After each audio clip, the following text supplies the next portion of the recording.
Welcome to Here's the Memo Conversations, a space where I sit down with inspired guests who have navigated some of life's greatest challenges with resilience. They're here to share their stories to offer you love, connection, and hope on your own journey. Because remember, we're all just walking each other home.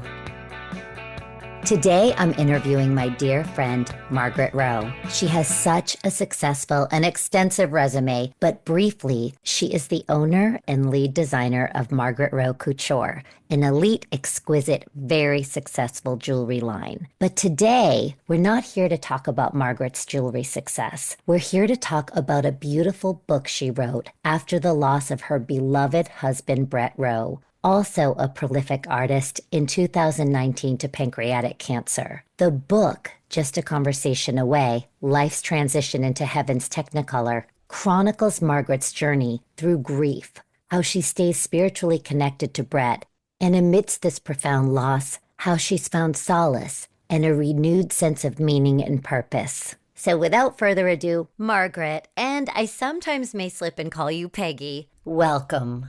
Oh, hi, Amy. How are you? It's so great to see you. So great to see you and have you. And before we begin, I just want to share the quote that I loved in the book. You said, "May this book serve as a beacon of hope for those navigating their own path through grief towards healing." And I love that so much because there's not a human being alive who will not go through loss and grieving.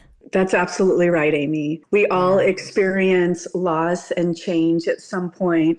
So it is important to learn how to be resilient and go with the waves and go with the river, whichever way it's taking you, and not fight that change. Which is so hard. So before we dig in, I just want to say how I met Peggy. Our children went to elementary school together. Chase is her beloved son, and he went to school with my daughter, Caroline. Was it third grade? It was actually first grade. Well, I remember because you were the hot new couple at school and Margaret was so glamorous and Brett was so handsome and kind and just, I don't know. And I was so excited to become friends with you guys. And then we sort of lost touch because our children went to different high schools. And then we got back in touch after Brett was diagnosed. So I just want to talk about the whole story. You can start at the beginning. How did you meet your husband? You know, we met at the Boys Club wine taste. It was the after party, and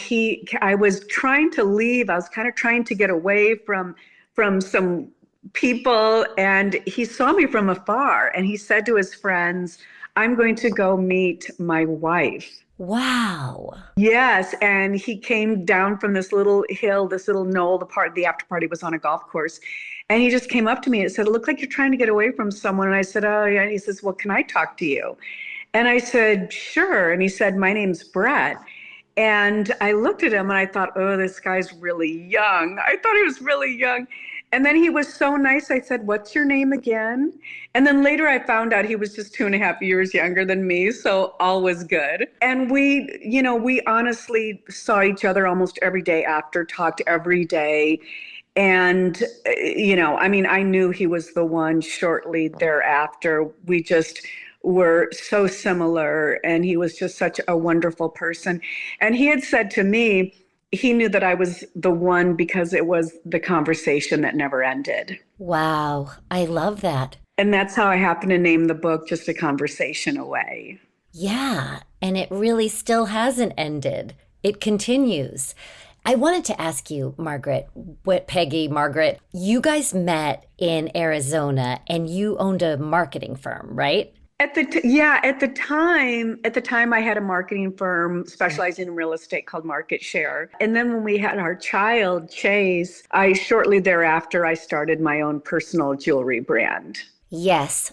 And as we've discussed, it's exquisite and famous. And okay, I'm going to switch gears. I just have to say this, Peggy. Okay. When you're raising kids and you're married, you sometimes have to vent about your partner, And what always struck me about you is I never heard you say anything anything derogatory about your husband. You never needed to bitch about him and I always really looked up to you because we do girls' Oh, nights with thank other you. moms and So this that's and what that. that's what made you look up to us. Yeah, that I I looked never. up to you because I felt like, first of all, I felt like you had a spiritual union. You were very aligned Yes. spiritually. And I always loved that about my friendship with you. We'd take long walks and talk about spirituality. You just seemed so well suited. Exactly. We were so well suited. We were absolutely those two puzzle pieces that just came together so perfectly. He lifted up me, I lifted up him. He's who I'm grateful to for the life I have today, and that's what was so hard about this loss, that I didn't understand how God put together two people so perfectly, Yes, only for it to break up.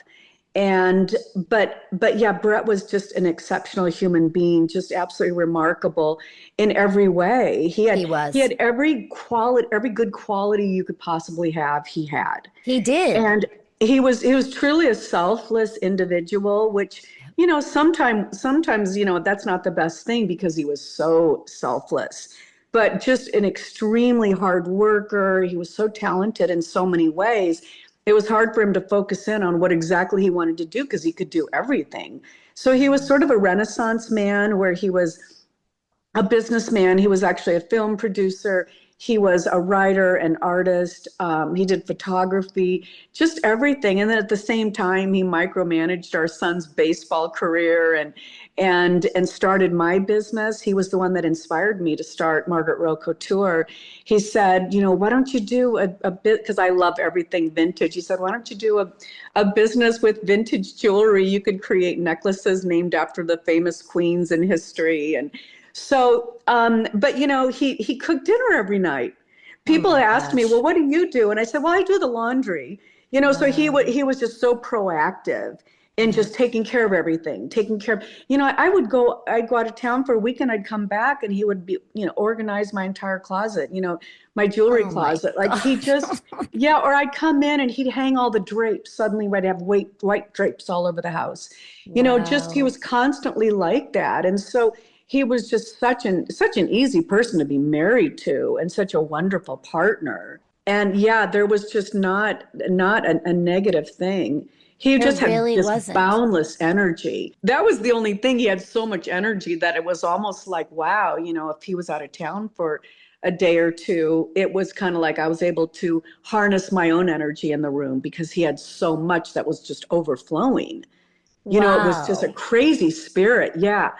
But he never spoke ill about anybody ever. He'd Yeah. always say something like, life's a long process. Oh, the glass was always half full. No matter who the individual was, he gave everybody grace, just Yeah. everybody grace and forgiveness, and just loved people so much he just loved lifting people up and supporting them and being a mentor. He was kind of like the ultimate mother hen, where he was just on top of it, just always. He just loved to encourage people. Yeah. Just such a very special human. And that's why I believe that he's no longer on this earth, because I believe he was needed more in heaven than he was down here. There's just, no other explanation why he would have been taken from Yeah. from everyone. I know there are certain people, and Brett is one of them. He felt otherworldly to me. In other words, you meet him and you're like, are you for real? Are you really this handsome, this nice, this talented? He just, grace is the word, gentle. And he was a guy's Yes. guy. My husband At loved him. this He just, at the same time, I know.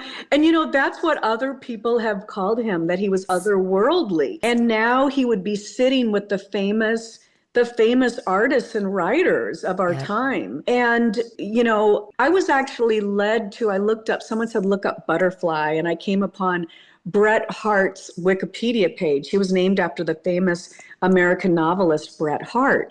So I came upon the Wikipedia page, and I looked straight down to the date of death. And the date of death for Bret Harte was May 5th, 1902, and Brett passed on May 5th, 2019. Oh my So gosh. just the year, the date of death was inverted. Wait a minute. So well, tell me a little bit about Bret Hart, and that's who his parents named him after? Yes, what his name was 1T, Bret. So Wow. sometimes I think, I mean, I don't know. I mean, obviously I was led to that page, and I don't know if Brett was maybe meeting him in heaven. My Wow. uncle had gifted him a volume of original Bret Hart books, and those are very special to us. And so, yeah, there's just so much more to the story that we don't know as mortals. Right. Wow. Well, one thing I'll say is I'm really glad you shared about Brett's resume because he was a Renaissance man. Is there any place listeners could look up his art? BrettRowe.com. Yeah, Yeah. it's incredible. I remember going to his art shows. So when people lose the love of their life, it's obviously devastating. But you not only lost the love of your life, you lost this flawless human. So, I mean, I guess before we get into your whole grief process and just your resilience, did he ever annoy you? Like, was there ever any moments in the marriage where you got the ick or anything? Would you believe he even picked up after himself? He folded his pajamas and put them under his pillow. Some of I our mean, listeners are not going to relate to you right now. You got to share some ick. Is there any ick? honestly, I don't think it's a great idea to have a home office with your husband. Mm-hmm. And that, which I think is very common now. But the reason we did is because he had his own business when we met. I had my own business, so we both had home offices.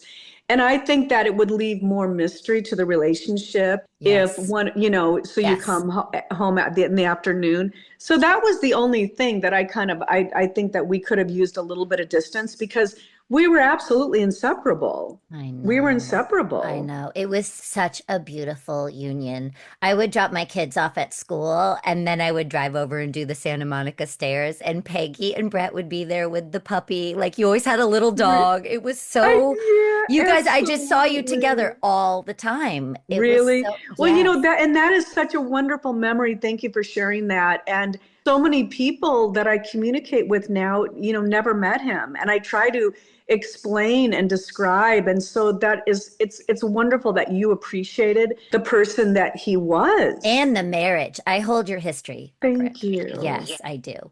Well, so let's talk about. I was not in touch with you at the time. I remember my husband telling me about Brett's diagnosis, but tell us about figuring out that he was sick, the diagnosis, and just tell us about the whole Yeah. journey. I think Hank found out when I put on Facebook, which turned out to be a tremendous source of strength for me. I eventually put that we were asking for prayers because things were looking bleak. And I said, Brett always, he was very spiritual and, we prayed incessantly. And I finally felt that I had to reach out to friends and say, hey, we really need your prayers. And I added a picture of him in front of a poster of Chase in his baseball uniform looking up. And I said, looking up to the sky. So, yeah, he just hadn't been feeling well. He had pain in his back and was misdiagnosed for about 3 months. They never gave him a CAT scan. Wow. And then he was really feeling terrible. Oh, no, what happened was we sat down in front of a bright window. I said, honey, I need to show you something on my phone.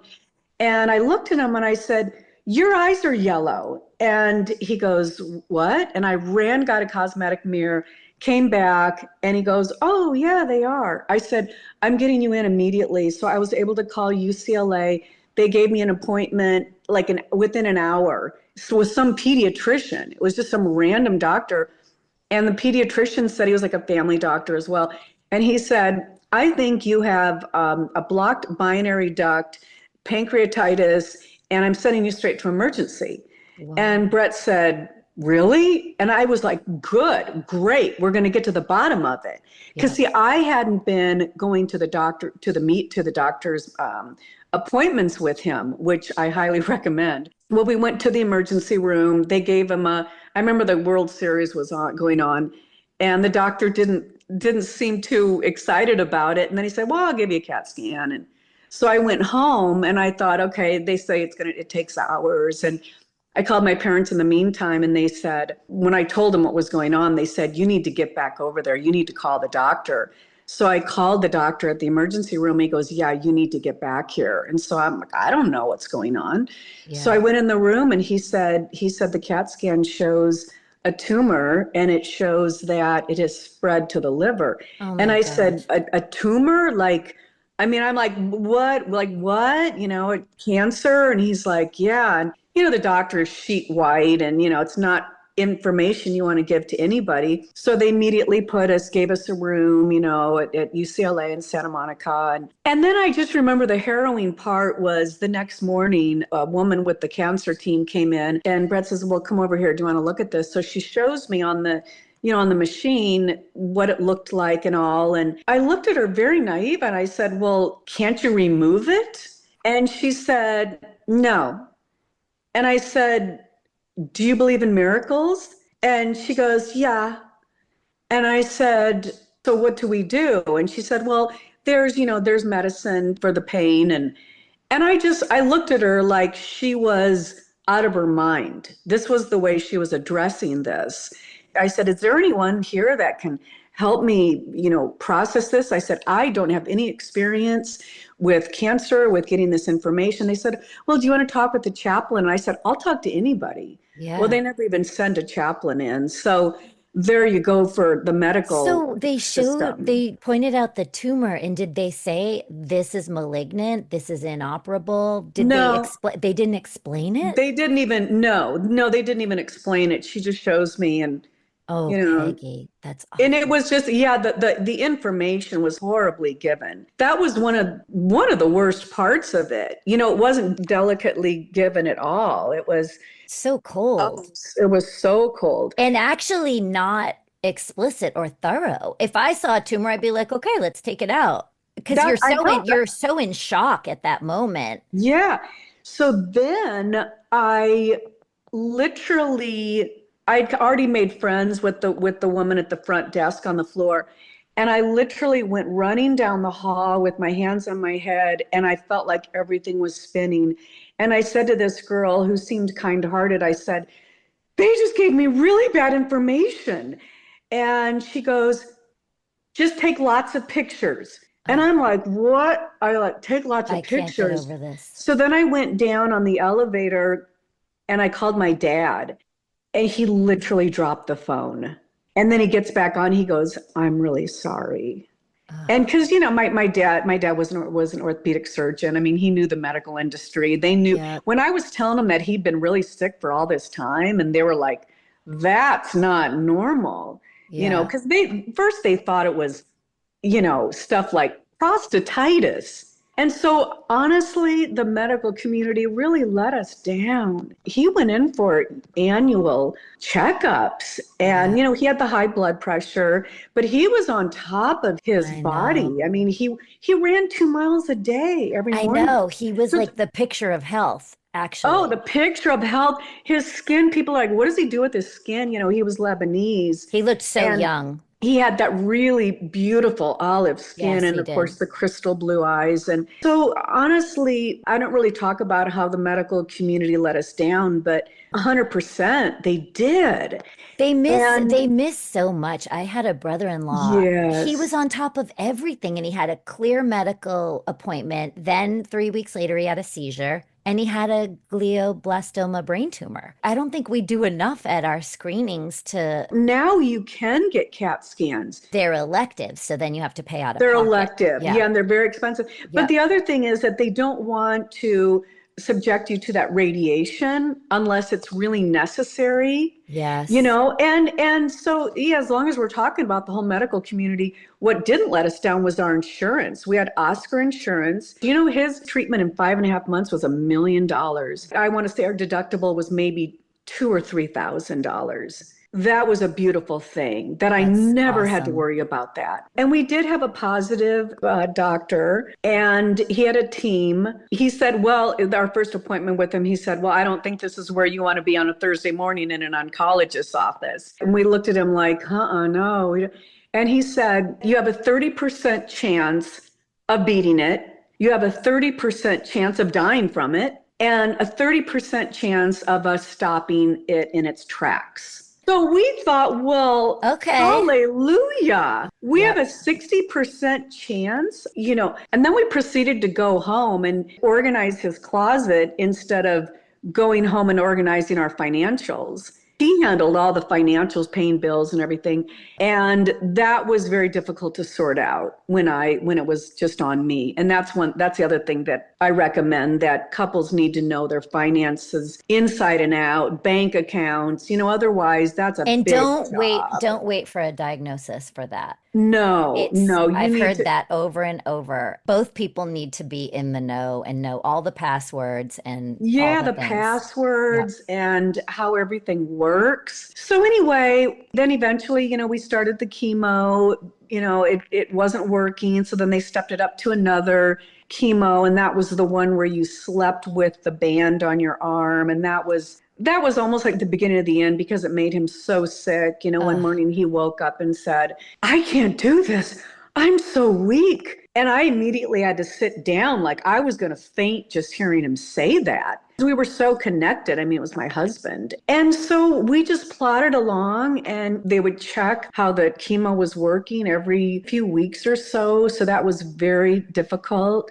And Yeah. then ultimately, at the time, Trump was president, and he did give a right to try. So Brad was able to get a right to try this new drug, and he had to go in for the blood draw or what, but they stopped his blood thinner meds, and we were invited to go to Hawaii. We were invited to take a private jet, a Gulfstream, to Hawaii and stay at Obama's Winter White House. And these friends said, as long as you're laying around, you might as well lay around in Hawaii.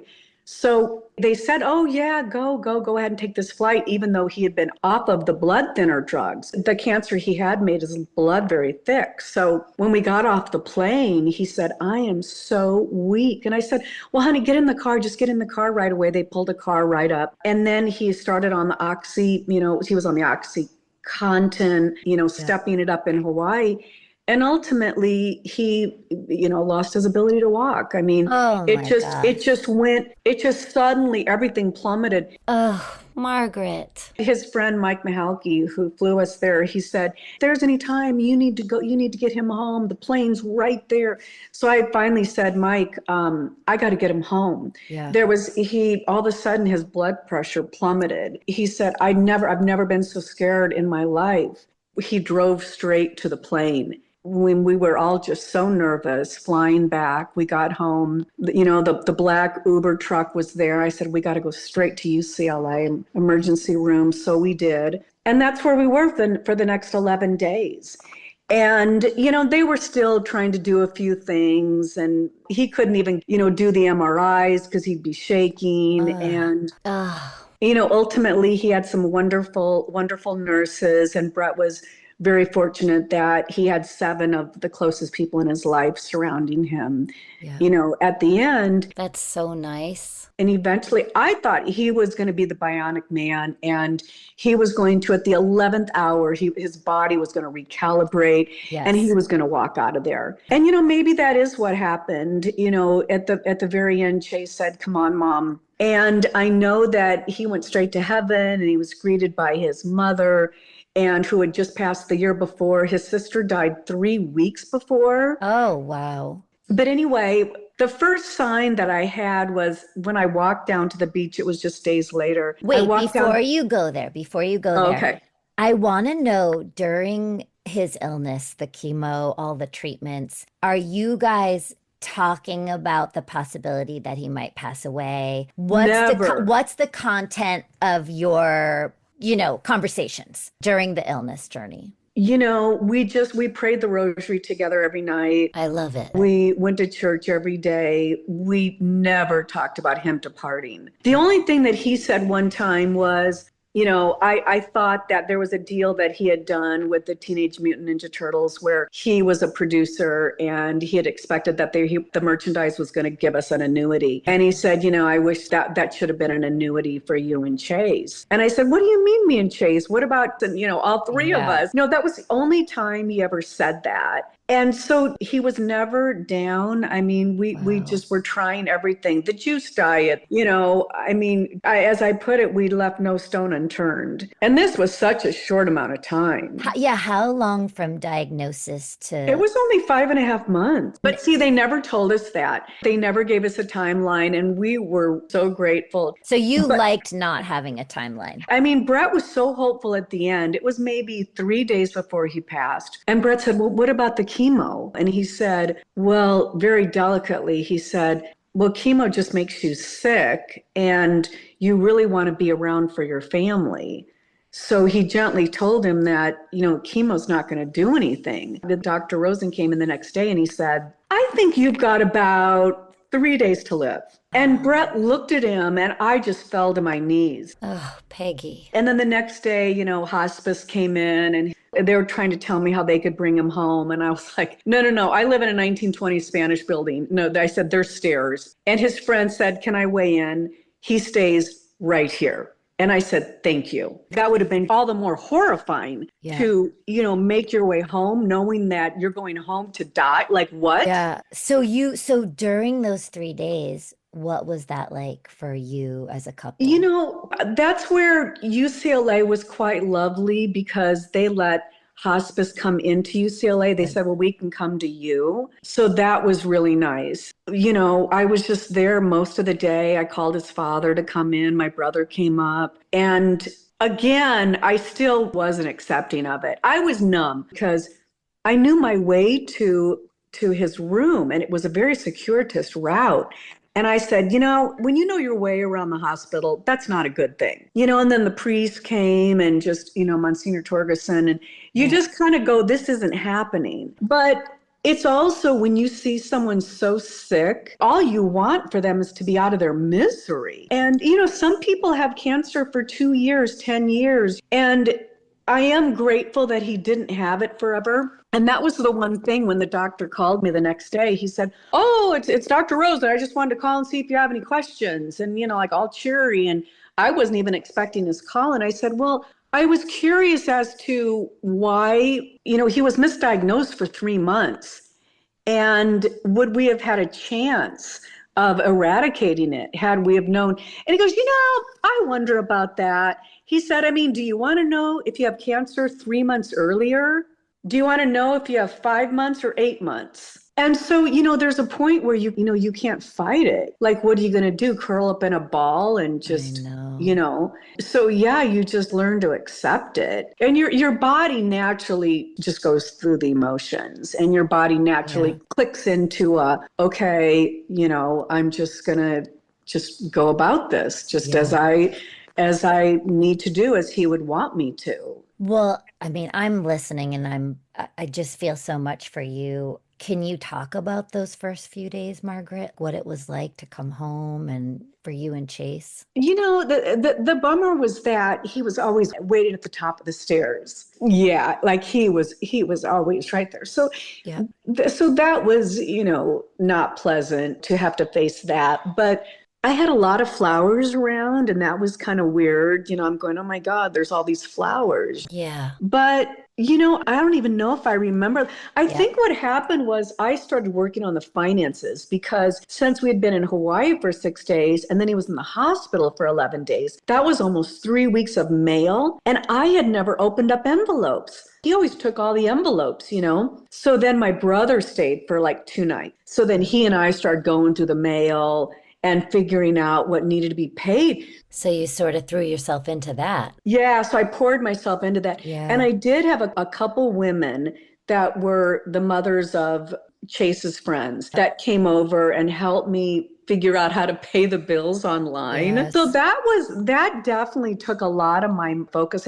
I had the dining table just loaded with stacks of paper. And then I did kind of throw myself into running. It was mid-May. What's crazy? You talk about that in the book. Can you say more about that? Yeah, what running did for you. Yeah, it was crazy because it was my birthday. He passed on the 5th, which is also May 5th, Cinco de Mayo. And then on the 14th, there was an industry event where I was named Best Accessory Designer in Los Angeles. Wow. And that was such an honor. And of course, I didn't go to the banquet because I thought, I'm not going to go to something like that. My husband just passed.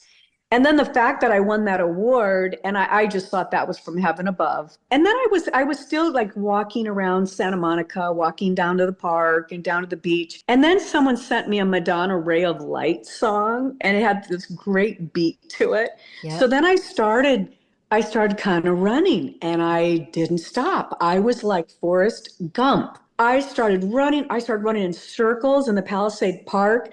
And then the next day, I went down to the beach and I ran all the way up to Temescal Canyon and all the way Wow. back.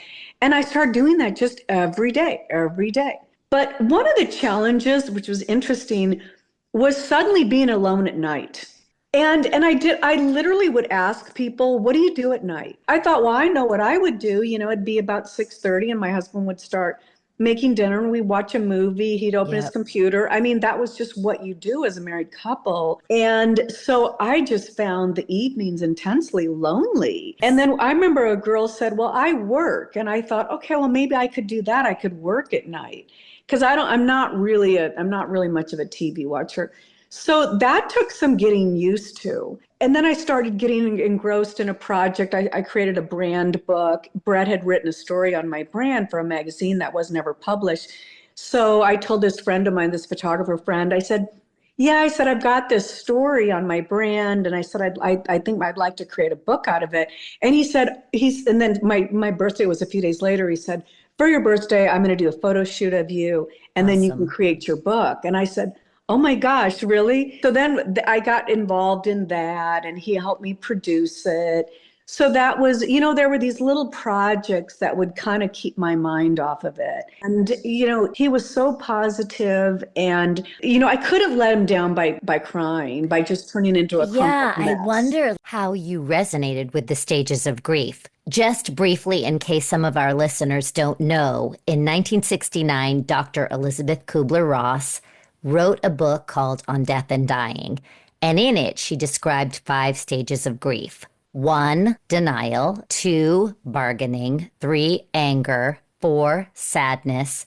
5, acceptance. And you can kind of cycle around in those until you get used to the new normal without your departed loved one. Then, I think it was in 2004, before she passed away, she came out with a second book that was co-authored by David Kessler called On Grief and Grieving. And they came up with a 6th stage of grief called meaning. So I wonder how you resonate with those stages, Margaret. Talk about the 5 stages. So denial, this is not happening. Right. Bargaining, like, well, if we could have, should have done this and it would have ended up different, the bargaining stage. Uh-huh. Anger, like rage that this happened. Why me? Why him? Sadness, like just the despair of it all. And then acceptance. And then finding meaning in the loss, which is the 6th stage, which to me, the book, Is everything you continue to do, you live his legacy, like the sixth that, stage. that's the part I feel like you've completely mastered. But I Thank wonder, you. like, you lost the love of your life, an incredible human. Was there ever any despair? Was there ever like, I can't go on? Did you ever have those feelings? I remember the 5 stages I didn't completely resonate with, like the bargaining. Well, I don't know how you bargain. And then the anger, I don't really feel like I had that anger, but that last stage that you just mentioned, the meaning, I think that's the most important So good. is, So good. in the denial, there's the only way that the human being can cope is through denial. Yes. Like I said, that 11 days, I was just, numb. He's going to get back up and Yeah. walk out of here. Yeah. But like I remember being at one of my events and, everybody had their husband or their boyfriend there. It was like an industry event in the bridal industry. And I just felt like it was so unfair. Like I always had Yes. my husband with me. So, Yep. it's just life throws you a curveball and you just decide how to deal with it. I know. But no, I wouldn't say that I ever just dropped down and said I can't do this, because that's not an option. And I do believe that everything happens for a reason, and we all have meaning in life, and people Yeah. are in our lives for a time. They're in our lives for a season and a reason. And our time together, it naturally expired, you know. One of the highlights was in writing this book, it was the same way that I coped through the whole process, and that was with talking to Brett's cousin. She has a ministry and has a Yeah, very, share a little bit very, about her and share her information. Melissa Hood, is it? She's a yes, doctor? yes, she has her PhD in Yeah, theology, yes. and she, They co-authored the book, right? yes, and she had, from the first day of the diagnosis, she started intensely praying for us. And I just felt that through this prayer, everything's going to be okay. So she was kind of my rock. So the book is written just the same way our relationship happened. We didn't even know, we weren't even really close to each other before this all happened. But it was shortly after he passed, a few weeks or so, we were taking a visit to heaven. She takes visits to heaven where she sees heaven. And she's very prophetic. And she said, Brett is here. He calls you his wife. He said to God, let me pray. I want to pray for my wife. And so she says, if you want to ask him a question, she goes, ask him a question. And I said, honey, what's heaven like? And he said, glorious. And then I said, what should I do with your ashes? And he said, throw them away. I'm right here. Oh, And wow. just everything. And then we talked about Chase, and everything that she said that he said, it just sounded right out of his mouth. I And she love did, this. and they I weren't love even this. really that close. Like I could just hear him say that, throw them away. I'm right here. And Yes. she said that she was able to watch him walk into heaven. She said his hair was long. He had on a gold shirt. She said, I couldn't believe how many people were there. And I thought she was talking about a celebration of life No, here in Santa to grieve Monica. him. Yeah. When she said that he said that heaven was glorious, it gave me so much comfort Yeah. in knowing that he's alive and well in another Yes. dimension. Yes, yes, yes. Okay, first of all, I love this because it sounds like she's a medium, which supposedly we could all become mediums. There's certain people that will be prodigies, just like a Mozart, with music. But do you have a spiritual practice where you connect with Brett? We keep in touch through conversation. I ask him to give me strength or give me a sign, and he communicates with me that way. I would say through his cousin, when we go to heaven, she will talk to him directly. How And often do you do that with her? I'd say maybe once every few months or so. Yep. And she always says he's right there at the bowels of heaven. But, I wanted to tell you about when I said, honey, how is heaven? And he said, glorious. And after that conversation, we talked for maybe 25 minutes. I hung up the phone and I had his computer right there. And I had a bunch of there was a bunch of external drives, and I didn't know what these were for. And so I put one of the external drives into his computer. And I never even worked on his computer. I didn't know what was going to come up. So I scrolled down on this external drive, and there's one word, poster spaced across the computer. It says glorious. What? Wow. Now, that was not a word that he and I tossed around. It Yeah. wasn't like it wasn't like awesome. It wasn't even like that. And what are the chances that he would respond and say that heaven is glorious? And then the minute I hang up and I open love up it. I love it. that was a sign from heaven. That was a sign that he is alive and well in heaven. Yes. There's just no doubt about it. And then the way that he communicates with me is he has sent me so many pennies. I have so much money in pennies. So whenever there's something poignant going on, I'll look down and there'll be a penny. And it's Wow. pennies from heaven. I love And it. and I I have love it. so many stories around pennies. And then one of the first things that happened was I was walking Santa Monica Beach and I said, and this was in the very early days, and I said, honey, if you're here, give me a sign. Because I love this story. Keep it going. was just putting one foot in front of the other was difficult. And when I asked him that, I looked down and scrolled across the beach. It said, I love you in cursive writing. And Unbelievable. I was just floored. Someone said, I bought that beach for 10 years and I've never seen that.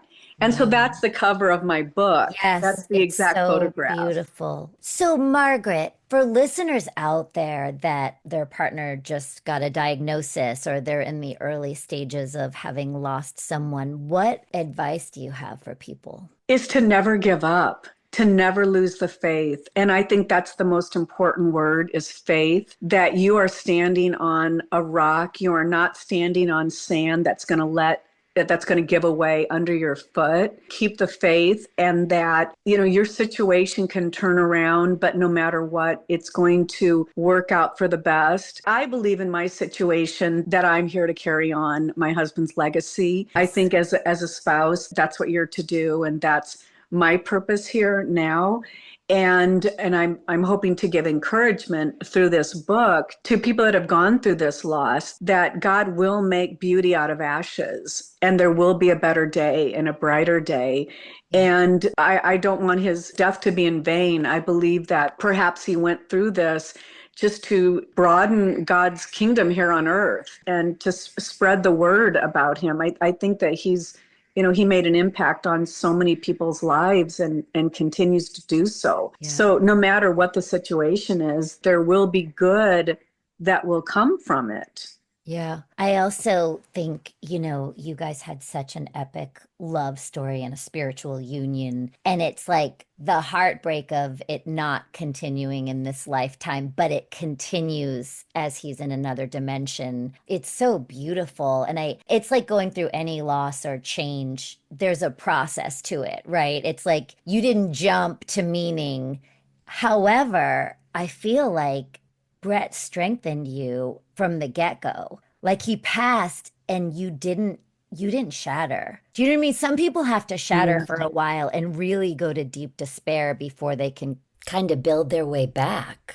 Okay, so Margaret, I have a couple more questions that I should have maybe asked earlier, but how did you walk through this with Chase? Do you talk openly with Chase about Brett? How do you celebrate Brett? All of that. It's an interesting question because you certainly don't want to, just because he's not here, to forget about him, out of sight, out of mind. No, I don't. No, I don't think that's a good idea. With Chase, he was in extreme denial. He was like, "This is not happening." He goes, "Dad's going to make it through this. He's the strongest man ever." And so the day after Brett passed, he came out of his room and he said, "Dad was just too good for this shitty world we live in." And I just said, that's right. And I do think that's part of it. He I had do so too. many people take advantage of him. He was so good. And another thing is, someone said that Brett wouldn't want you to be sad. So we carry on as Brett would want us to. But thankfully for the iPhone, every day photos pop up, memories pop up. And so I share those with Chase. I've so many pictures of he and his dad. So I share those. I do have some photos around the house. And then, of course, I've got his whole art collection. So he's is a constant presence in our life. And I'll mention to Chase, "Oh, your dad," or I say that often as if he's still around. Good. I think And that's I think great. and I think it's because he is still around. And he was so doting that he just wouldn't have left. He wouldn't have left us. Yeah. I think that's so important too and I know Chase was 18 when he passed. 18, I yep. think it's so important, just as a clinician, people need to feel free to talk about their loved one, whether they need to cry or whether they're having a funny memory or whatever, but they need that. It's like when you shut the door and you can't talk about the person, it's really debilitating and it causes Exactly. isolation and Yes, isolation. it makes the grieving process very, very, very lonely. Whereas if we can talk openly about that person and how much we love them and what they meant to us Yes. freely, it's very comforting. Yeah, I think that's really important. I had just asked him, "Honey, what do you think of these do you like these pictures I have out? Cute pictures of he and his dad. And he goes, oh, yeah, they're cute. But with children, sadly, it's a void in their life that is never going to go away. And the one thing that he and I agree on, Chase and I agree, is that people think that it's said and done, it's over. And it's not. You learn to live with, I don't want to say it's like carrying a cross, but it's like carrying a bag of rocks. I Yeah, mean, you have to learn to live with this. that's right. But children definitely experience it different than, spouses. Spouses, you could go on and maybe you'll have a chapter two. I don't know. It hasn't happened to me. But with kids, it's not like, your father isn't going to just suddenly come back to life. But I keep a really open conversation. I'll say, you need to go talk to your dad about that, I or love it. dad and I. So I kind of make it act like, he's around. Yeah, I love that. Thank So, you. my mom is 92. She's pretty much deaf, in chronic pain, and one of the strongest people I know. And she has lost, everybody, kind of my dad, all her Yes. sisters and brothers, sister-in-laws, friends. And she has such a will to live. And Oh, she always says to me, I cry in private and I live for the living. And she takes such interest in younger people, and she still does for people, and everybody calls her and this and that. And I wonder for you, like, if you have a philosophy or what brings you joy and what are you looking forward to? just what brings me joy is loving people that are loving towards me. Yeah. Because, there's so many different types of people on this earth. I've tried so hard to keep the ball up in the air, with my social life and my professional life. And you're one of those people that are just so encouraging and supportive. And that's where I find my joy. Absolutely. But yeah, starting all over it's rough. I mean, there's no question about it. Starting from scratch, your friends, and you're not part of the couple group anymore. And you Yeah. whatever your husband had on, going on, you're not involved in that anymore. So you're a single girl again, like as if you're in your 30s, like right out of college or something. And so this year I just hope to do a lot of travel. He was the ultimate travel partner. Totally. So I don't know if I'll do some group tours or what, Yeah. but I do work out every day. I do many different types of exercise, and that's kind of my thing. And I still, I've got my jewelry brand, and right now this book. I, of course, have read it. And if I outlive my husband, I will read it again. It is such a wonderful book to get Thank people through the you. grieving process and to keep the connection. Like, I really do believe we can keep the connection. It's just in a very different form. And I really think we grieve more for us because I do believe our departed loved ones are in Yes. a much better, a glorious realm. And when you were just talking, I would say to people out there who are grieving, just take one day at a time. Put one foot in front of the other because you're going to feel all of the things. And you might have a moment of gratitude or a little moment of joy, and then you might find yourself crying on the beach. Grief is messy, it's unpredictable, and nobody grieves the same way. You might not be able to make your day great, but you can almost always make your day better and reach out and go where it's warm and lean into, like you said, the good people in your life, the connection, and really have radical self-love and compassion. If you need to take a nap, take a nap. If you feel like ice cream, take yourself out for ice cream. If you want to turn in early and watch stupid TV, go for it. And I sometimes have clients make an appointment with their grief because people pass and it's acceptable to be sad. And then after a year, it's not so acceptable or people don't want to listen. So I say, listen to yourself. Sit down, meditate, journal, connect with your loved one. Grief is such an individual process, and really parent yourself through it and be a good parent to yourself. Don't rush yourself along. And there's so many tools now, you can go to YouTube and listen to prayer and inspiration. The morning of his celebration of life, I was listening to Tony Robbins, of goal setting and just that upliftment. You know, you just have to get uplifted by, you know, some of your whoever gurus you follow, like Amy Margoli. She's got this podcast called Here's the Memo. Yeah. But it's true. Yeah. It's those snippets of positivity. You've got to break out of your own shell and get inspiration from other people, and just know there's light at the end of the tunnel, and everything happens for a reason. And you know that you're not alone. And I think that's the most important thing for people, no matter what you're going through. It's so easy when you're sad to think nobody else has ever felt like this or this low or this devastation, and somebody has. And that's the reason I'm doing this podcast, is just so you know people have been through it and you're going to get through it. And I'll tell you, it's also really important that you have your own life, that you have your own interests, your own hobbies, maybe your own business, and you've got your friends, and you've got a full life separate of that of your husband. You know, because yes, some people, mostly women, that, you know, their husband is their entire life. And, you know, something happens to that husband, and it's going to be hard to pull yourself out of that. I felt very grateful that I, you know, have a business that I could spend time in, you know, that I have mixed interests. That's so important. Yeah, I think that, and maybe we can end there. I think that's so important with a spouse, a partner, having children. Make sure you have your own life. And one thing people come to therapy for is they come in and their biggest fear is they're going to die alone. Like, in other words, they want to find that partner so they don't have to die. And I think everybody's going to die alone. You come into this world alone and you die alone. Yes. And you have to learn how to handle aloneness. Yes. And that, Amy, has been my biggest challenge, I would say. Yes. I'm always alone. Yep. I don't like being alone. Why am I always alone? Like, Yep. am I now a loner? You know, you have to get comfortable with that. And I am still working on that. I'm a work in progress with regard to that. Yes.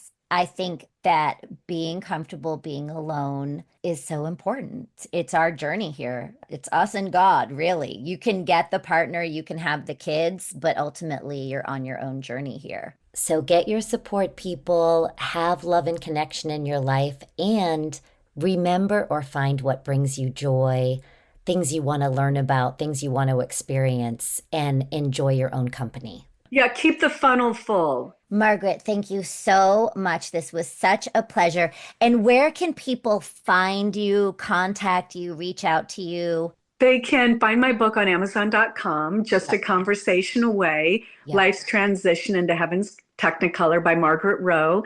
They can also reach me on my website, which is margaretrowe.com. And or they can email me at mrowe@margaretrowe.com. Thank you so much, Margaret. Thank you so much for joining us for Here's the Memo Conversations. If you enjoyed today's episode, feel free to follow, subscribe, reach out, and most importantly, share the episodes that inspire you with the people you care about. Remember, you are not alone, and that's your memo.